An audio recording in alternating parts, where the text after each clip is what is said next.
What's going on, everybody? This is Cody, the home theater hobbyist, and I am here in Scarsdale, New York at Value Electronics. And behind me, I have the new Samsung S95B. This is the QD OLED, or Quantum Dot OLED. It's a little bit different than the previous OLEDs that we've had, the WRGB OLEDs from LG Display. This has quantum dot technology built in, so it's supposed to give us a better color volume and have a overall better coverage of the color space that we can see compared to a comparable LG OLED. Now, I didn't get a chance to see this back to back with, let's say, the new G2 from LG, but I did get a chance to see this just in a dark room, and quite frankly, as an OLED, it looks fantastic. It has got those nice, deep, inky blacks that we like from an OLED, and it does have the wider color volume. Now, again, I couldn't tell the difference from just looking at it with my naked eye in the dark room, but it does look really, really good. And it was in movie mode when I looked at it, so it looks fantastic. From an overall design standpoint, I do like this design. It's nice and thin, and it's got a little bit of a metal casing around it, so it feels nice and premium, and it is super, super thin. I mean, we're talking not paper thin, but pretty close, right?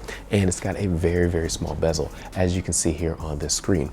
I also like that the stand is in the center of it, so it makes it easier to buy a TV stand and put it on because the stand's not super wide. What I have behind me is the 55-inch version, but they also sell it in a 65-inch as well. Now, the remote, I actually like this remote that doesn't have a ton of buttons on it, so it's nice and compact and relatively small, but it does have a little light sensor on the back of it, so it can recharge the battery, but it also has a USB-C charging port down here on the bottom. The menu system, I did play around with that. That is nice and fast and fluid, very easy to use, and it does have all the major built-in apps. Now, the menu system does remind me of the LG WebOS system a little bit, and sort of how it's laid out. So that was just kind of something I noticed because I do have a C1 OLED at home. But overall, this is a very, very nice TV. It's got all the major formats. It's 4K, HDR.